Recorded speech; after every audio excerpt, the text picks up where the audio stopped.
이혼이라는 거 남의 일인 줄로만 알았는데 정신 차리고 보니 저도 어느새 이혼녀 됐네요. 그래도 속은 후련합니다. 지옥 같은 생활, 악마 같은 사람들 소굴에서 벗어나 그래도 제 인생 되찾고 씩씩하게 걸어 나갈 수 있으니까요. 결혼 생활 중 아이가 안 생겨 참 고생했었는데 그 일이 불행 중 다행이 되었네요. 아무래도 신상 문제가 있으니 자세히 쓰진 않을게요. 감안하고 봐주시면 감사하겠습니다. 남편이랑은 조건보다는 사랑을 택해서 한 결혼이었고 신혼 3년 정도까지는 정말 행복했습니다. 남편이랑 직장이 가까웠기에 점심시간에 만나 데이트도 즐기고 퇴근 때는 웬만하면 서로를 기다려 같이 집에 들어오곤 했어요. 서로가 소울메이트라고 생각했고 저 역시 결혼 생활에 많이 만족했습니다. 그런 남편이 변하기 시작한 건 4주년쯤이었던 것 같아요. 그때 한창 코인 바람이 불었습니다. 비트코인이요. 20, 30대 대부분이 가입한 앱이라고 하니 아마 여기 계신 분들 중에 지금도 투자하고 있는 분들이 많으실 거라 짐작됩니다. 그래서 안 좋게 이야기는 하지 않겠습니다만 저희 남편은 그 코인장에서 무려 2억을 잃게 됩니다. 저희가 모아둔 돈은 겨우 4천만 원이었는데 2억을 잃었다는 이야기는 남편이 대출을 받아 무리하게 투자했단 겁니다. 퇴직금과 보험을 담보로 삼고 친구에게도 빌려 무려 2억 이상을 빌렸더군요. 그래서 2억 4천 정도를 코인에 넣었는데 남편이 넣자마자 급하락해서 겨우 3천만 원 남기고 다 잃었다더군요. 저는 전혀 몰랐습니다. 남편은 평소 여자 관계도 깨끗했고 도박 같은 것에도 전혀 관심이 없었어요. 연애 때 같이 정선에 있는 카지노에 당일치기로 놀러 갔다 온 적이 있었는데 그때도 저는 재밌어서 20만 원이나 환전해서 다 써버렸지만 남편은 도박에 돈 쓰는 거 어리석다며 겨우 5만 원 환전하더라고요. 그런데 저는 다 잃고 남편은 5만 원으로 30만 원을 벌었어요. 그 정도면 혹해서 돈을 더 걸만도 한데 중심 딱 잡고 바로 나오더라고요. 그거 보고 정말 믿음직스러운 남자라고 생각했고 이렇게 먼 훗날 돈으로 사고치게 될 줄은 꿈에도 몰랐습니다. 저에게 비밀을 만들었다는 것 자체가 많이 배신감 들었던 것 같아요. 그때 한창 뉴스에서 코인 얘기가 나올 때였고 저는 뉴스를 보며 혀를 끌끌 찼어요. 주식이면 모를까 어떻게 암호화폐에 겁도 없이 돈을 몽땅 넣냐고. 그랬더니 그때 남편이 아무렇지 않게 제 말에 동조했던 기억이 납니다.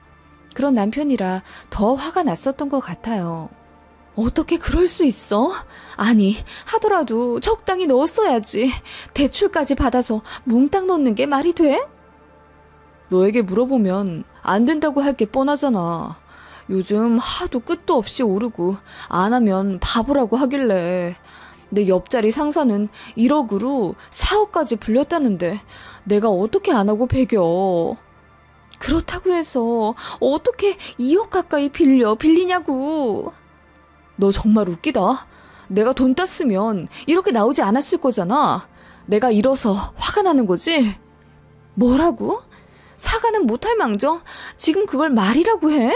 남편은 어차피 본인이 빌린 돈이고 본인이 갚아 나가면 된다며 큰 소리 치더군요. 다른 것보다 배우자에게 미안한 마음이 안 든다는 게 큰 문제라고 생각했고 이 일은 양가에도 알려졌습니다. 그때 양가의 반응 지금 생각해도 참 웃겨요.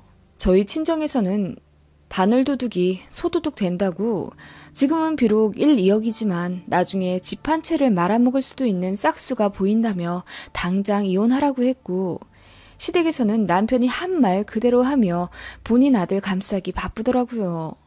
잘 되려고 한 거니까 한 번만 이해해 달라면서 돈을 잃어서 문제지 투자한 것 자체는 큰 문제 없지 않냐면서 돈을 벌었으면 지금의 제 반응도 달랐을 거라고 하더군요. 가장 황당했던 건 그러니까 네가 남편 단도리를 잘했어야지.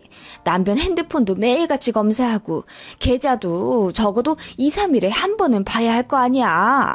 네가 너무 풀어주니까 네 남편이 그리 된 거다. 내 아들도 크게 잘한 건 없지만 너도 똑같아. 둘 다 잘못했으니까 이번에는 그냥 넘어가거라. 하더군요. 그리고 다는 아니지만 아들 실순이 시댁에서 5천만 원 정도는 갚아주겠다고 하더군요.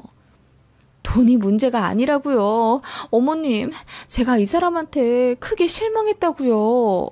아, 우리도 돈 같이 갚아 나가준대잖아. 남자가 한두 번 실수할 수도 있지. 우리 아들, 아니, 네 남편 속은 안 쓰리겠니? 너 혼자 발광한다고 일이 해결돼? 이럴 때일수록 서로 보듬어가며 살아야지. 마음고생했을 네 남편 마음도 어루만져주고. 정말 어이없더라고요. 시부모님이 이렇게 나올 줄은 상상도 못했고요. 저는 시댁에 이혼한다고 했죠. 그래서 서류 준비하고 재산 분할한다고 변호사들 상담받으랴 회사 일과 병행해 이리 뛰고 저리 뛰고 하다 보니 정신적으로도 너무 힘들고 현타 오더라고요. 남편도 그 사이 많이 반성했는지 저에게 빌기 시작했고요. 감정적으로 너무 지친 그 틈을 타 남편이 다신 안 그러겠다고 펑펑 울며 저희 친정과 저에게 비는 걸 보니 마음이 약해졌어요. 그래서 한 번만 더 이런 일 생기면 재산은 전부 제 앞으로 돌리고 이혼한다는 각서 써서 공증까지 받고 남편의 그 돈 사고는 눈 감아줬습니다. 바보 같다고 생각하실 분들 많겠지만 솔직히 내내 평탄하기만 했던 가정은 별로 없을 겁니다.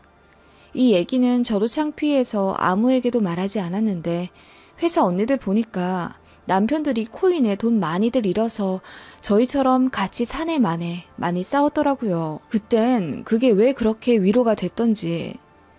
그런데 그 일은 남편은 물론이고 시댁에도 크게 실망하는 계기가 되었죠. 평소에는 참 예뻐라 해주셨던 시댁이지만 결정적일 땐 결국 팔은 안으로 굽어 남편 편들기 바쁜 시부모님과 도련님 그리고 시누이를 보며 저도 모르게 정이 좀 떨어졌던 것 같습니다. 그전에는 제 가족처럼 저도 정말 잘했거든요. 시동생들한테 용돈도 주고 시부모님 댁에도 저 혼자 찾아가 살뜰하게 며느리 노릇할 정도로 저 정말 잘했습니다. 그 이후로는 하기 싫더라고요. 남편도 본인이 잘못한 거 아니까 저에게 며느리 노릇을 더 바라지도 않았습니다. 시댁에서만 난리였죠. 이혼할 것도 아닌데 이렇게 살 건 뭐 있냐 하시며 사과 한마디 없이 전처럼 제가 다시 살뜰하고 다정한 며느리가 되길 바라시더라고요. 당연히 트러블 많았죠. 시부모님은 아예 친절했던 가면조차 벗어버리고 저에게 대놓고 시자짓을 하며 숨을 조르시더군요. 제가 전화를 안 한다고 회사 직통번호로 전화를 해서 시부모님한테 안부 전화 안 한다고 난리. 시동생들은 왜 자기 부모님한테 제대로 안 하냐며 카톡으로 장문의 편지를 남기고 새벽에도 술 먹고 전화하며 저에게 실망했다 난리를 치더군요. 언니, 우리 엄마가 얼마나 속상해 하는데요. 전화 한번 하세요. 형수, 좋은 사람이라고 생각했는데 저도 실망이네요. 제가 도망이라도 갈까봐 가스라이팅을 한 거였는지 아니면 원래 그런 사람들인데 드러낼 계기가 없었던 건지 남편의 그 일을 계기로 완전히 변해버린 시댁 식구들 태도가 너무 숨막혔고 저는 결국 공황장애가 와서 정신과 도움을 받게 되었어요. 남편 시댁과 불미스러운 일이 생기기 전에는 아이가 안 생겨 스트레스 받았었는데 이제는 아이가 생기는 건 바라지도 않고 그저 제가 살고 싶어 미치겠더라고요. 하루에도 몇 번씩 찾아오는 공황 때문에 업무상의 미팅도 할 수 없었고 지하철 출퇴근도 어렵더라고요.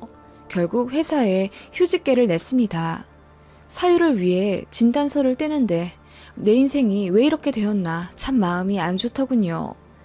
그렇게 6개월을 쉬기로 했고 혼자 제주도 여행도 가고 취미였던 글도 마음껏 쓰며 힐링하니 좀 괜찮아지더라고요. 그렇다고 해서 이혼 생각을 접은 건 아니긴 했어요. 남편이랑 표면적으로는 아무렇지 않게 지냈지만 제 속마음은 여전히 남편과 시댁의 물음표 투성이었습니다. 그러다 저에게 또 다른 큰 시련이 닥쳤습니다. 친정아빠가 갑작스런 사고로 돌아가셨어요. 그때 일은 생각만 해도 가슴이 아립니다. 고속도로에서 상대방 잘못으로 큰 사고가 났고 친정아빠는 병원에 2주 혼수 상태로 계시다가 결국 돌아가셨어요. 세상이 무너져 내릴 듯 슬프더군요. 아빠는 제 결혼 생활이 삐그덕거리게 된 걸 아신 이후부터 늘 제가 마음이 쓰인다고 하셨어요. 힘들면 언제라도 돌아오라며 늘 두 팔 벌려 서 있겠다던 친정아빠는 그렇게 돌아오지 못할 곳으로 가버리셨습니다. 친정엄마 역시 갑자기 떠난 아빠 때문에 숨도 제대로 쉬지 못할 정도로 힘들어 하셨어요. 저는 외동딸이라 그저 슬퍼할 새도 없이 바로 병원과 장례 처리를 해야 했어요. 그런 제 곁에서 묵묵히 자리를 지키며 두 손 걷어가며 일 처리를 해주는 남편이 그때는 참 고마웠네요. 그렇게 정신없이 손님들을 맞아가며 장례를 치렀습니다. 갑자기 가신 터라 장례식장은 울음바다 그 자체였어요. 모두가 제 일처럼 서글피 울어주신 덕분에 무거운 슬픔을 한결 덜었던 것 같아요. 시댁은 저희 아빠 장례 둘째 날 저녁에 오셨어요. 시부모님과 시누이만 왔더라고요. 도련님은 안 왔고요. 어찌됐건 친정아빠 장례식까지 찾아오신 분들이니 감사했고 고개 숙여 인사드렸습니다. 그렇게 장례를 끝냈고 친정에 머물러 친척들과 아빠의 유품을 며칠 정리하며 엄마 옆에 있게 되었어요.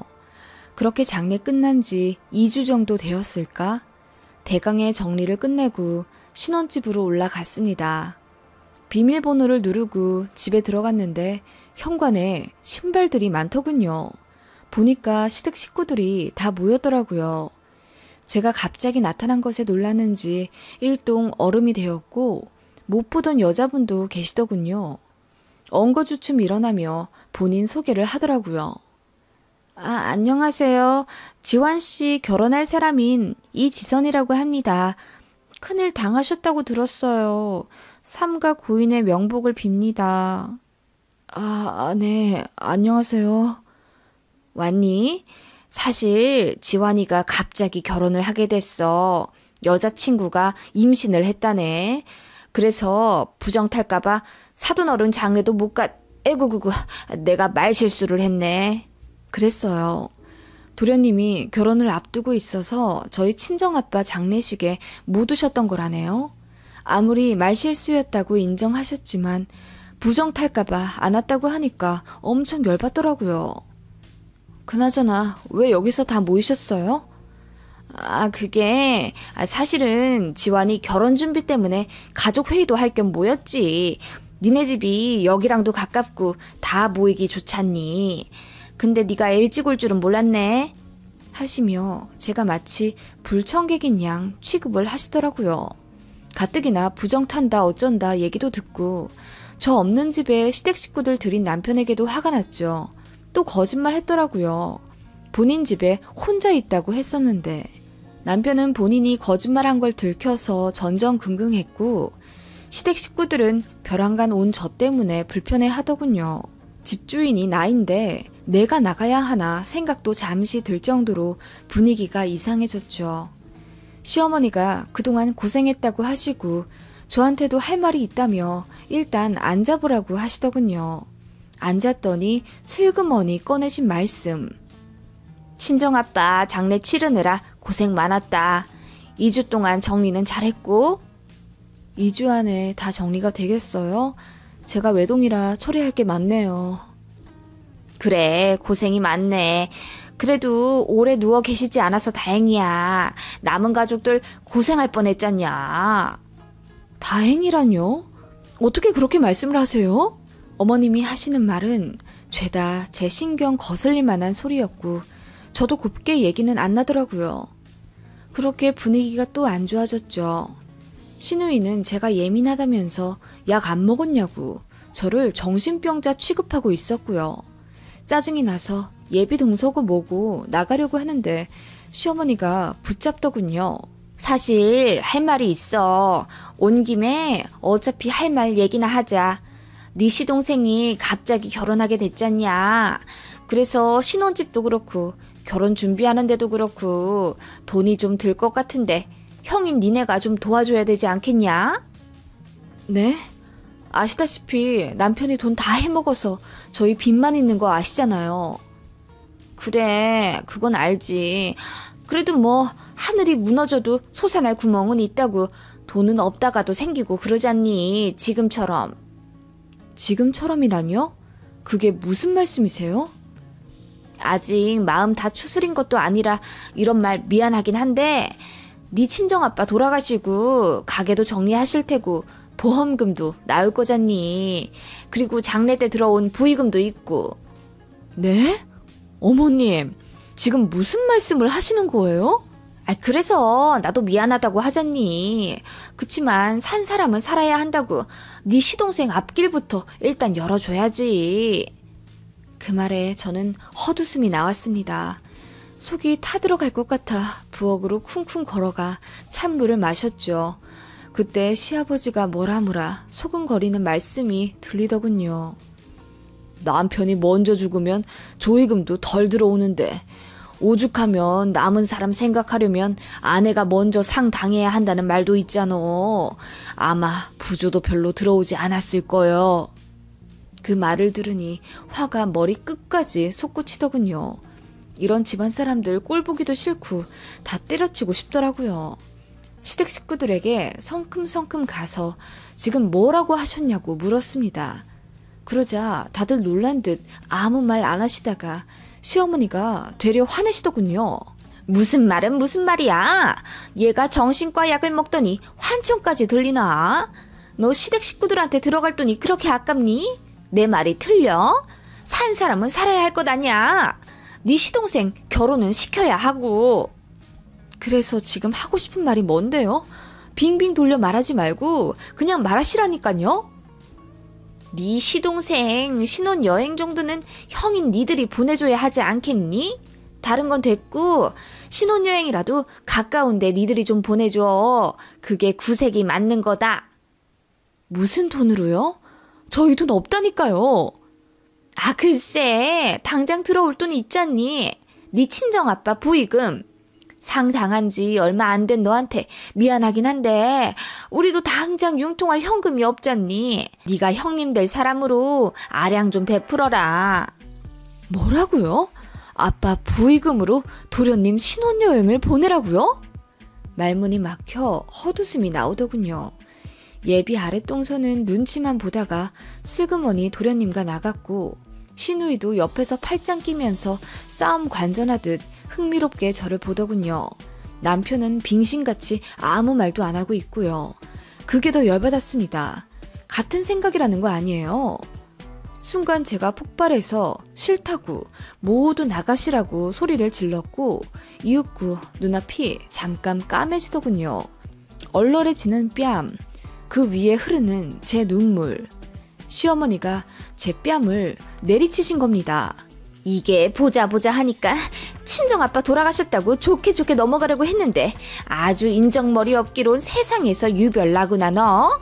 우리 아들 돈 사고 쳤을 때 이혼한다고 길길이 날뛸 때부터 알아봤어. 네가 그러고도 아내고 며느리냐? 어찌 그리 네 생각만 하니? 시어머니의 망언에 화가 걷잡을 수 없이 났고 저는 그대로 있는 힘껏 똑같이 시어머니 뺨을 때렸습니다.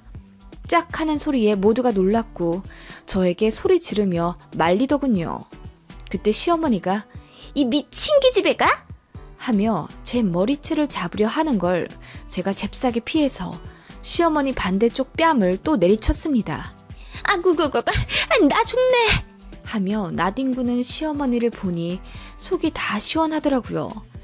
남편은 그렇게까지 할 필요 있냐면서 고래고래 소리를 지르는데 저는 왠지 모를 카타르시스로 그 말이 들리지도 않았습니다. 그동안 쌓였던 서름이 모두 풀리는 듯 했습니다. 저는 어안이 벙벙한 채 저를 바라보는 남편에게 말했어요. 우리 이혼해.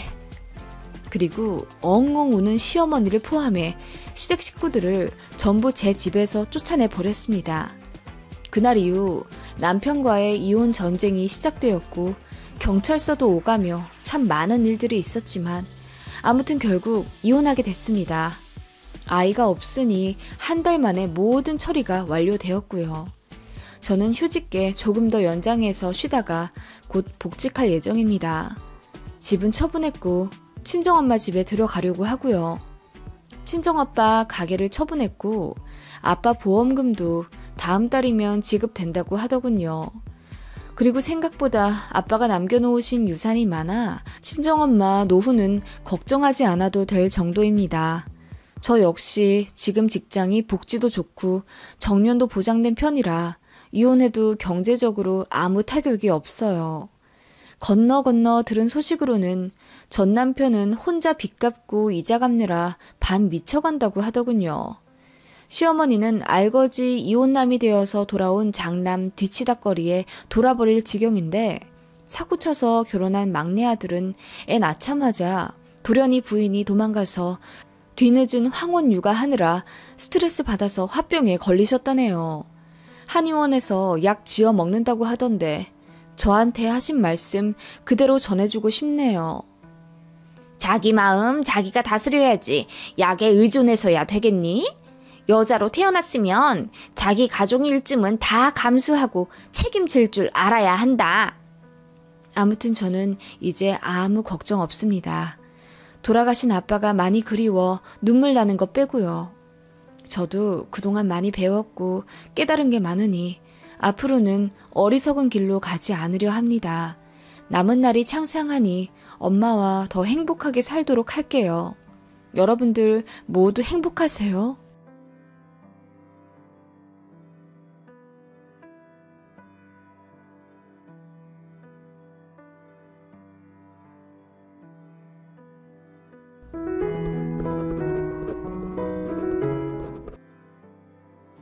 안녕하세요. 이곳 게시판을 보니 이혼하신 분들이 많은데 저 같은 케이스가 좀 있는 것 같아서 저도 용기 내어 글을 한번 써봅니다.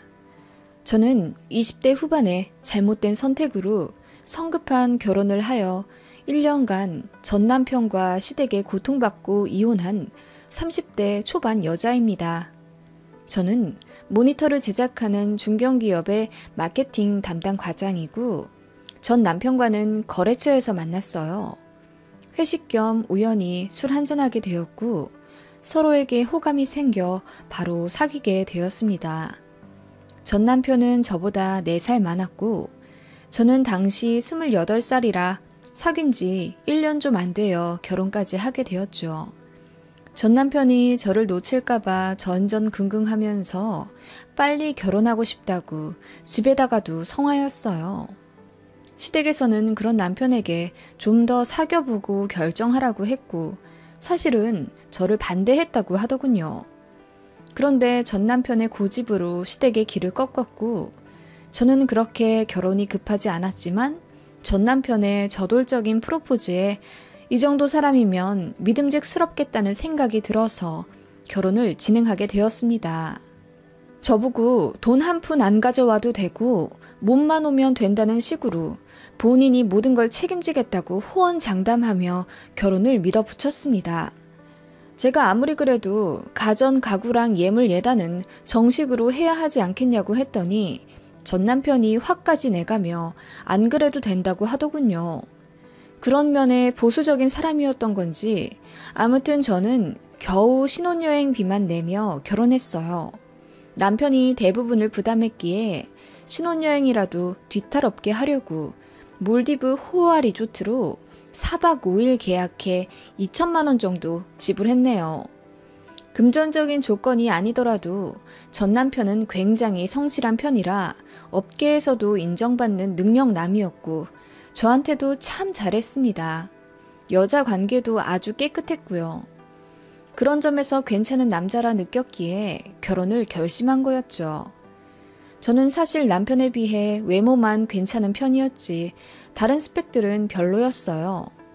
남편 연봉은 6천이 넘었는데 저는 3천 조금 넘기도 했고 친정아빠는 돌아가시고 엄마만 계시는데 아빠가 남긴 유산으로 노후 대비를 하셔야 하는 상황이라 집이 그렇게 여유롭진 않았습니다. 이런저런 걸로 따지면 제가 많이 모자란 결혼이긴 했죠. 시댁은 어찌됐건 서울에 40평대의 아파트도 있었고 시어머니가 강남에서 큰 식당을 하시는 나름 자산가라고 하셨거든요. 시아버지는 일 안 하셨고요. 이런 조건이었고 남편의 푸시 때문에 순식간에 결혼을 진행하게 되었어요. 지금 생각하면 너무 급하게 하긴 했네요. 시댁도 제대로 파악하지 못한 채 상견례까지 진행됐었거든요. 시댁, 아니 시어머니에 대해 제대로 알게 된 건 상견례였습니다. 시어머니는 마음에 안 든다는 표정으로 저와 저희 어머니를 맞으시더군요. 그리고 상견례 내내 별 말씀 안 하셔서 남편과 제가 아주 진땀을 흘렸습니다. 친정엄마도 집에 오시며 너희 시어머니 될 분이 아무래도 상대가 마음에 안 드신가 보다. 얘기를 좀 더 나누어야 하지 않겠니? 이대로 결혼하면 네가 많이 고생할 것 같다. 돈도 돈이지만 사람이 중요해야지. 살면서 스트레스 받으면 넓은 집에 살아도 사는 게 아니다. 상견례까지 하긴 했지만 아무리 그래도 이혼보단 파혼이잖니. 잘 생각했으면 좋겠다. 심상치 않아 보이는 시어머니 때문에 저도 고민이 많았던 터라 전 남편에게 이야기를 했습니다. 결혼 허락을 제대로 하신 게 맞냐고 했더니 그제야 털어놓더군요. 시아버지는 괜찮은데 시어머니가 계속 반대 중이긴 하시다며. 그걸 왜 이제야 말해. 난 그것도 모르고. 그러면 지금까지 오빠가 다 독단적으로 결혼 진행한 거였어? 나는 너 놓칠까 봐. 너도 알잖아. 나 너 없으면 못 사는 거. 그래도 그렇지. 그렇게 중요한 걸 말 안 하고 있으면 어떡해. 어머님이 나를 어떻게 생각하시겠어? 저는 너무 속상했죠. 남편은 별일 아니라는 듯 우리 결혼인데 어머니가 무슨 상관이냐며 계속 저를 설득하기 시작했습니다. 워낙에 본인을 아끼시는데 갑자기 결혼한다고 하니 속상해서 저러시는 거라며 결혼하고 시간 좀 지나면 본인에게 하듯이 인자해 주실 거라며 저를 계속 안심시켰어요. 뭐 당신은 시어머니도 무뚝뚝한 정도였지 저에게 날카로운 독설을 하거나 안 좋은 행동을 하신 것도 아니었거든요. 그런 이유와 정신 못 차릴 정도로 급하게 진행하는 남편 때문에 어영부영 결혼은 진행되었습니다. 지금 생각하면 한심하지만 당시에도 저는 어린 마음에 파혼이라는 게 두렵더라고요. 주변에는 다 알렸고 식장이며 스드메며 신혼여행까지 패키지로 전부 예약한 상황인데 시어머니가 좀 무섭다는 이유로 파혼하기에 좀 어렵더라고요. 어쨌든 쉽게 발 빼지 못한 제 잘못은 맞지만요. 그렇게 하게 된 결혼이었고 남편과의 신혼생활은 뭐 좋았습니다. 남편과 집안일도 적당히 분담해서 했고 트러블 만한 게 없었어요. 처음 3개월 정도는요. 시부모님께도 2, 3주에 한 번씩 연락을 꼭 드리려고 했고 어머님 식당에도 자주 가서 인사드렸어요. 남편이랑. 어머님은 별로 좋지 않은 표정이지만 잘 맞아주셨고 저도 뭐 시간이 지나면 다 괜찮아지겠지라는 생각에 더 애썼던 것 같아요. 그러던 어느 날 시어머님 식당에 남편과 함께 방문하기로 한 주말이었어요. 남편이 출발하면서 급한 전화를 받더니 회사에 일이 생겨 좀 가봐야 할 것 같다고 하더군요. 그래서 저 혼자 시어머니 식당에 가게 되었어요. 그러고 보니 그때가 남편 없이 저 혼자 시어머니를 뵌 게 처음이었죠. 제가 문을 열고 들어서자 카운터에 계신 시어머니를 뵈었죠. 왜 너 혼자 오냐? 우리 아들은? 회사에 일이 있다고 아까 급하게 나가더라고요. 저 혼자 왔어요, 어머님. 뭐 하러 너 혼자 오냐? 난 너 별로 보고 싶지 않은데? 하시며 저를 흘겨보시고 자리를 피하시더라고요. 저는 그 자리에 얼어붙어 아무 말도 할 수 없었습니다. 어머님은 그렇게 저를 투명인간 취급하며 어머님 할 일을 하셨고, 저는 그 자리에 조금 서 있다가 이건 안 되겠다 싶어 어머님께 말을 걸었죠. 어머님, 아직도 제가 마음에 안 드세요? 제가 말을 하자마자 어머님은 기다렸다는 듯이 손에 들고 있던 메뉴판을 던지시며 저를 잡아 이끄시더라고요. 사람 없는 구석으로요. 마음에 안 드냐고? 그래, 말 잘했다. 네가 마음에 들 리가 있겠니? 우리 아들이 너 만나고 나서부터 완전 딴 사람이 됐어. 난 그게 너무 싫다. 결혼도 더 있다가 해도 되는데 네가 집도 없고 돈도 없는 불쌍한 여자라면서 지가 무슨 자선 사업가라도 되는 것 마냥 너 걷어준 거잖아. 난 우리 아들 전문직 집안에 장가 보내고 싶었다. 그런데 네가 죽겠다고 난리쳐서 우리 아들 발 묶어놨잖냐? 그런 네가 마음에 차겠니? 어머님 말씀은 충격적이었습니다. 남편의 말과는 정반대였죠. 남편이 저랑 결혼하겠다고 시댁에 드러눕고 시금 전폐하며 시위해서 저랑 결혼한 줄 알았는데 알고 보니 남편이 거짓말한 거였어요. 자기랑 결혼 안 하면 제가 죽어버리겠다더라. 게다가 집이랑 가전 가구 안 해오면 남자도 아니라며 제가 가스라이팅을 했다면서. 제가 그런 말도 안 되는 짓을 했을 리가 없잖아요. 그래서 시어머니께 아니라고 해명했지만 어머님은 듣지 않으셨죠. 그대로 뛰쳐나왔습니다. 남편에게 전화 걸어 이 사실을 다 밝히니 당황스러워하면서 미안하다고 하더군요. 저랑 결혼은 하고 싶은데 집에서 계속 반대를 하니까 그냥 그렇게 대충 둘러댄 거였다면서. 진짜 황당했고 남편에게 큰 분노가 생겼습니다. 그때 남편이랑 처음으로 크게 싸웠네요. 남편은 끝까지 지가 뭔 잘못을 했는지도 몰랐고 결혼했으면 됐지 않냐면서 다 지나간 일 뭐하러 자꾸 들추냐고 했죠. 시댁에서 하도 반대를 해서 어쩔 수가 없었다면서.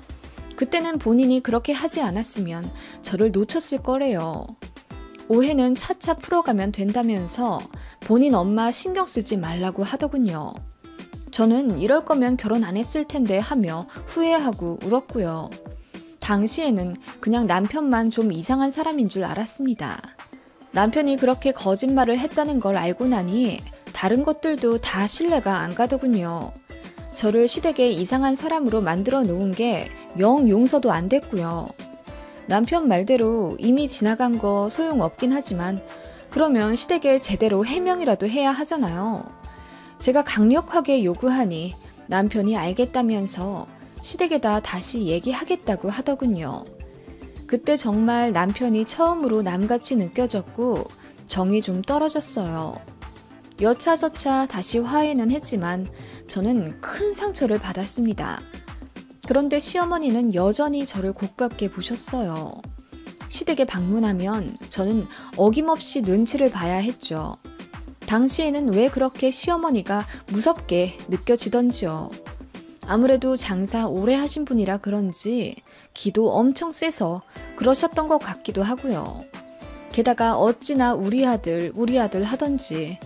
결혼하기 전에는 미처 몰랐는데 남편도 엄청난 마마 보이더군요.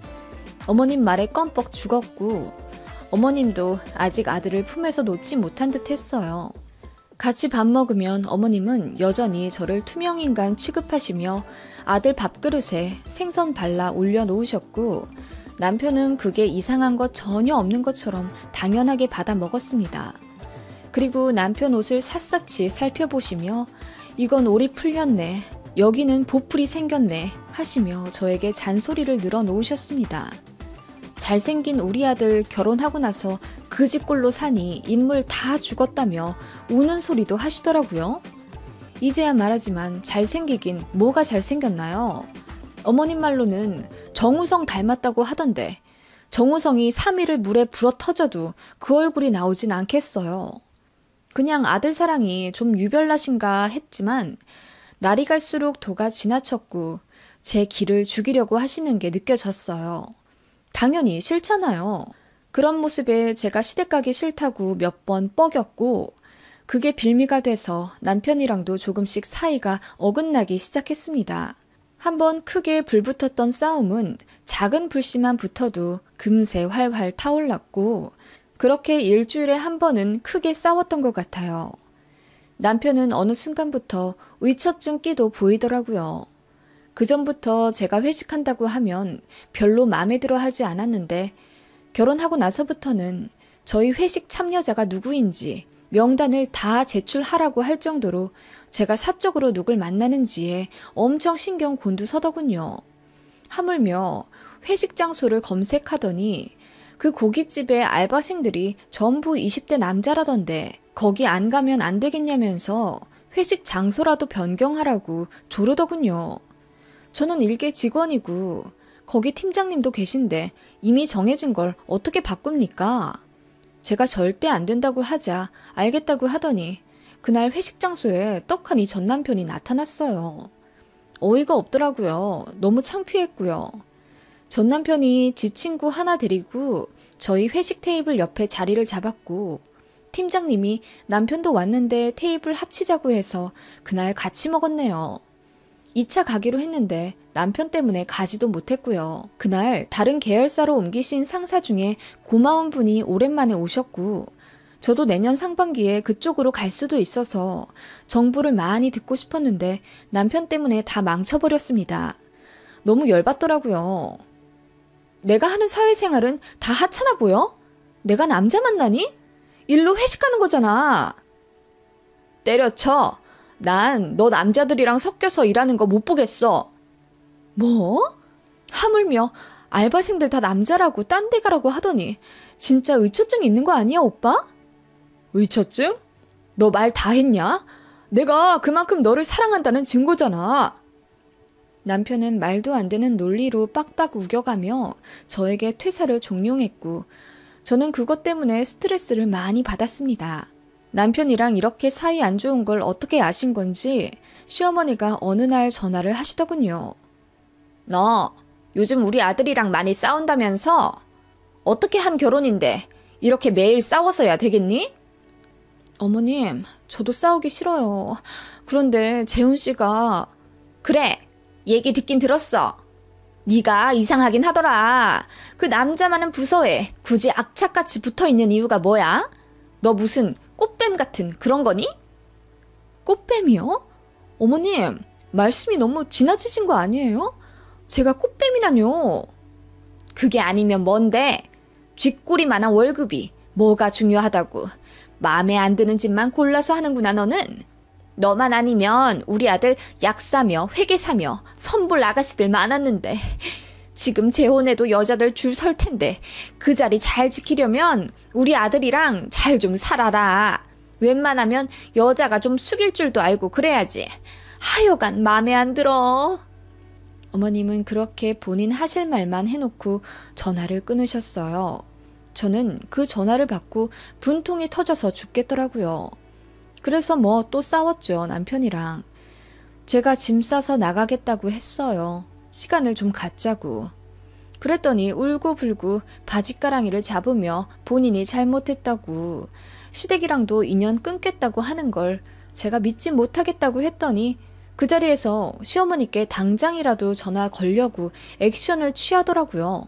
제가 아무 말 안 하고 지그시 바라보니 제 눈치를 보면서 정말 걸어? 나 정말 엄마한테 전화해? 이러더라고요. 어이가 없어서 그래, 해봐. 연 끊겠다고 말씀드려봐 어디? 했더니 우물쭈물 하더니 전화를 정말 걸긴 걸더라고요. 응, 아들, 이 시간에 웬일이야? 엄마. 남편은 제 눈치를 보며 아무 말 안 하더군요. 제가 전화를 뺏어서 어머님, 재훈 씨가 부모님하고 엄마! 연포탕 먹으러 가자고 그 말 하려고 전화한 거야. 연포탕? 우리 아들 연포탕이 갑자기 먹고 싶니? 그런데 이번 주엔 단체 손님이 많아서 내가 못 가겠는데 연포탕은 다음 주에 먹자. 엄마. 그렇게 전화를 끊고 남편은 무릎 꿇으며 제 눈치 보기 바쁘더군요. 어이가 없고 황당하더라고요. 그렇게 남편은 제 앞에서만 큰 소리 치고 정작 시어머니 앞에서는 할 말도 제대로 못하는 마마보이 그 자체였습니다. 그러면서 저한테 의처증 마냥 집착은 점점 더 심해지고 어느 날은 제가 회사에 못 가게 차키도 감출 정도로 그 도가 심해졌어요. 그리고 싱가포르 출장이 예정되어 있는데 그것도 계속 못 가게 하더라고요. 가뜩이나 중요한 일인데 남편마저 이러니 신경 쓰이고 짜증 나더라고요. 그래서 또 싸웠는데 남편이 시댁에 일러 바친 모양이더라고요. 엄마 보고 도와달라고 SOS를 친 거죠. 시어머니가 전화하셔서 그 출장 꼭 가야겠냐며 난리를 치시고 우리 아들 심력 끼치게 하지 말라면서 그 회사 간두고 식당으로 일하러 들어오라는 말까지 하시더군요. 아무리 지금은 월급이 300 남짓이긴 하지만 저도 자격증 여러 개 따서 들어온 회사고 앞으로 전망도 밝은데 제 커리어를 잔뜩 무시하시는 모습에 열이 받았습니다. 평소에는 웬만하면 내내 거렸지만 그때부터 저도 참지 않고 다 들이받았어요. 그랬더니 시어머니가 저희 집에 쳐들어오셔서 남편 옷가지를 전부 캐리어에 담으시더군요. 그리고 남편 손잡고 우리 아들 집에 가자 하시더군요. 남편은 처음엔 멀뚱멀뚱 서 있다가 그대로 지 엄마 손잡고 나가더라고요. 황당했습니다. 그날이 마지막이었어요. 그렇게 결혼 생활 끝났습니다.